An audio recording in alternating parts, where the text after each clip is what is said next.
से हैं आप लोग, अपनी भविष्य की क्या योजनाएं हैं आपके सामने। यकीनन तौर पर आप अभी अपने आप को एक जगह स्थायित्व के रूप में पाते हैं जहां अपनी आवश्यकता की पूर्ति आप कर पाते हैं, लेकिन ये आपकी मंजिल तो नहीं हो सकती। यदि मंजिल को आगे प्राप्त करना है तो उसके लिए समय और धन दोनों का इन्वेस्ट करना होगा और पूरे डिवोटेड होकर आपको एक बार पुनः विद्यार्थी बनना होगा। ऐसे भी रविन्द्रनाथ टैगोर का वक्तव्य है कि जब मैं विद्यार्थी था तो पढ़ाता था और जब मैं शिक्षक बना तो पढ़ता हूं, क्योंकि शिक्षक को निरंतरता के साथ अध्ययन करना होता है। उसी अध्ययन के लिए एक बार फिर से जुड़ जाइए, आपके सामने बहुत ही सुनहरा अवसर है प्रधान शिक्षक हेड मास्टर बनने। और हेड मास्टर का सिलेबस क्या है, आपने जो ट्रेनिंग किया है, आप जो प्राथमिक शिक्षक बनने के लिए जो ट्रेनिंग किए हैं, उसी ट्रेनिंग का एक 75%, 50%, 50% भाग तो केवल उसी ट्रेनिंग का भाग है जो आपने अपने एकेडमिक लाइफ अर्थात ट्रेनिंग के दरमियान, प्रशिक्षण के दरमियान जो पढ़े थे, उसी विषय को अर्थात विद्यार्थी को कैसे पढ़ाना है, विद्यार्थी को कैसे सीखने के लिए प्रेरित करना है, और उसका जो थ्योरी, जो उसका सिद्धांत है, उसी से जुड़ा हुआ 75 क्वेश्चन पूछा जाएगा। शेष 75 क्वेश्चन में जो है आपका मैथ भी है, रीजनिंग अर्थात जिसे आप बोलते हैं बौद्धिक परीक्षण भी है, और जीके जीएस, जीएस मतलब जीके अर्थात जनरल नॉलेज, जीएस अर्थात जनरल स्टडीज, जिसमें करंट अफेयर शामिल होता है, जिसे स्टैटिक जीके के रूप में भी आप जानते हैं। इसमें जो विषय दिया है, एक तो आपका इकोनॉमिक्स अलग कर दिया है विषय को छोटा कर, दूसरा हिस्ट्री जो प्राचीन, मध्यकालीन और आधुनिक, एनिशिएंट और मेडाइवल दोनों को अलग कर दिया है। केवल और केवल मॉडर्न में भी उसने स्वतंत्रता संग्राम अर्थात freedom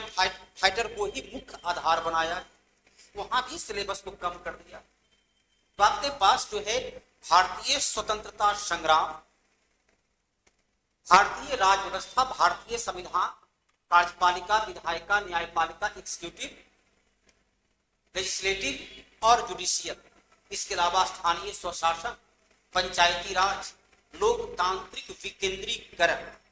fundamental right, directive principle of state policy, fundamental duty आपको पढ़ने को मिला है। साथ ही परमानेंट एग्जीक्यूटिव, जिसमें निर्वाचन आयोग, देखिए अभी निर्वाचन की प्रक्रिया चल रही है, इससे जुड़ा हुआ कई प्रश्न आपको आए। निर्वाचन आयोग का गठन, निर्वाचन आयोग का उत्तरदायित्व, आचार संहिता, राजनीतिक दल का गठन इत्यादि। साथ ही भारत की जो यूनियन ऑफ द स्टेट है, उससे संबंधित राज्य का निर्माण, राज्यों का पुनर्गठन। हिस्ट्री में ध्यान रखना है 1757 प्लासी का युद्ध,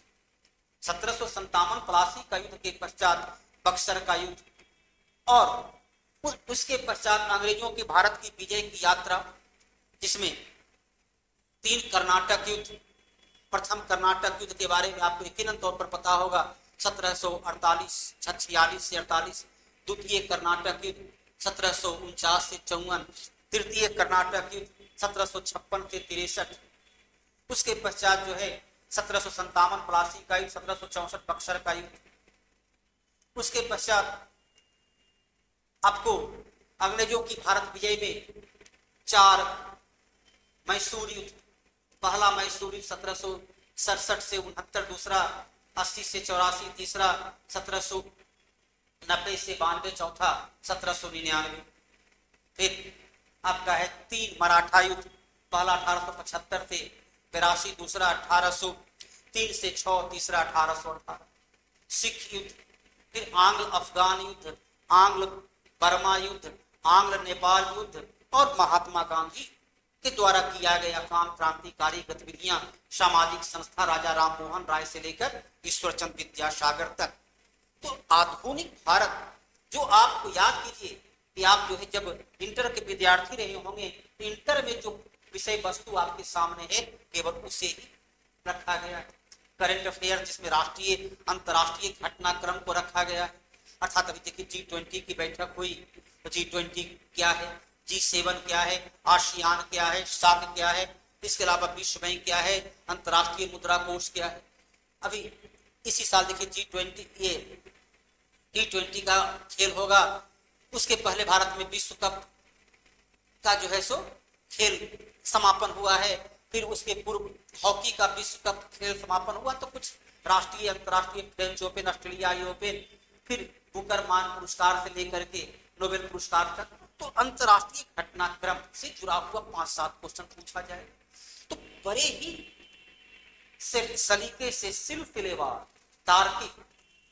तार्किक रूप से, वर्णनात्मक रूप से,